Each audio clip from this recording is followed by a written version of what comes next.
but she just go on the streets harassing people, calling people names, and people love her. She's a star now in Brazil. I don't get it. What the fuck is this? Is she following her Perhaps they love heart? verbal abuse in Brazil. I don't know, man, but they think it's fun, and she's making. I don't know how much she's making, but she has a lot of followers. It's crazy.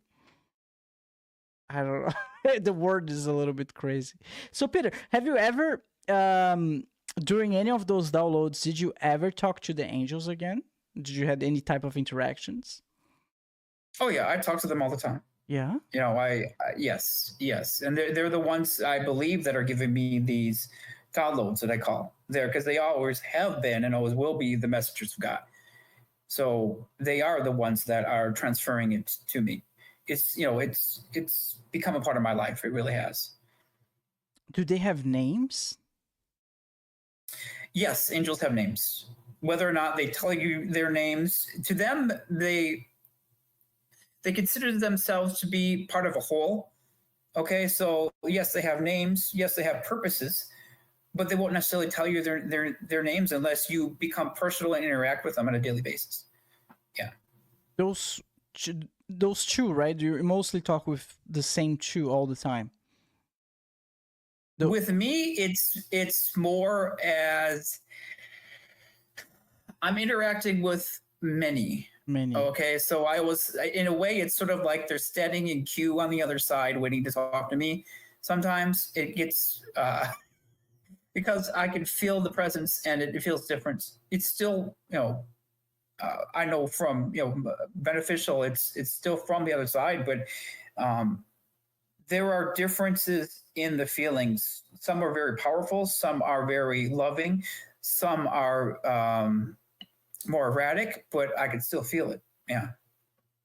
See, so you don't see them like clearly as you're seeing me right now. It's more like a feeling. No?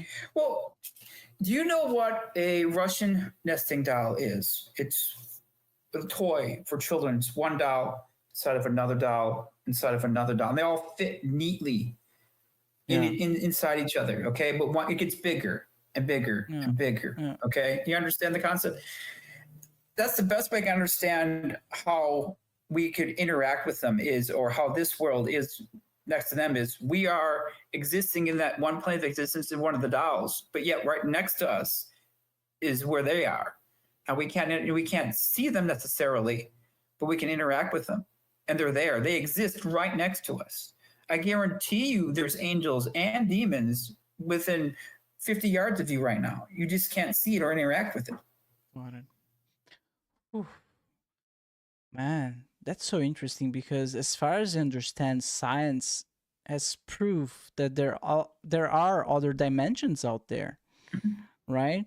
Dimensions that we cannot, we're not fully aware of, maybe a fourth, fifth there. I think officially, at the moment, scientifically, there's 11 dimensions.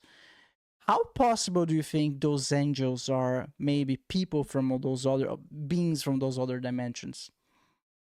They are beings from the other dimensions. The spiritual is another dimension. Okay. So when we die, so the spiritual realm are spirits from our dimension that went to this realm? Well, when you die, then your frequency, okay, you turn back to what your spirit, your soul was inside of your body, okay, and that then belongs in that other dimension, the spirit will be called it. Yeah. So we go to the fourth dimension. You have a soul. Everyone has a soul. Everyone has a spirit within them.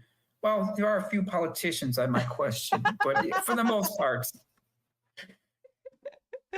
I think a lot of them, man, don't have a soul. It sucks.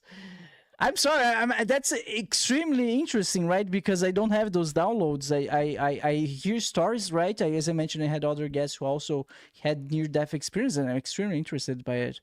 I also had guests who took ayahuasca and psychedelics, and throughout the because of the use of those substances, they said they were capable or able to get in touch with those other beings.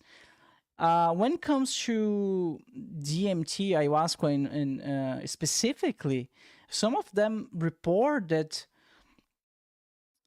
those beings they have certain characteristics. Like some of them look like clowns, some of them look like praying mantis.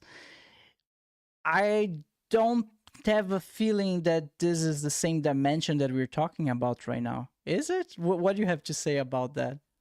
You said it yourself. There's different dimensions, so they Yeah. might not necessarily be in the. This might be in a completely different dimension then. And Yeah. we're in the most boring one then.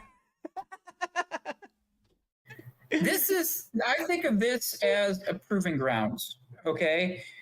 You're going to be judged when you die. Okay. Just the fact that I went through a life review, like, okay, is that not like a judgment? Because they wanted to see me, show me what I did wrong or could have done better. You know, you're going to be judged. Don't think for 1 second you're not going to be judged. I often say that, it's like atheists that say there's no God, they're just afraid of judgment. They hold on to that viewpoint like a small child that has a favorite doll or a favorite blanket that holds it for comfort. They hold on, that atheist holds on to that view for comfort, because if they let it go, all of a sudden, wait a minute, now I have to be judged? No, they're going to hold on to it and probably die that way. A lot of them will, unfortunately, because they don't want to be judged. But we all will. Mm-hmm. What happens if we, let's say, are judged negatively? Do we go to hell? There is a negative place. I didn't see it when I was over there, okay, but I know it exists because I'll feel the malevolent feelings when they come close, or just evil per se when I get near it. It's the complete opposite of the good, basically. Yeah, yeah.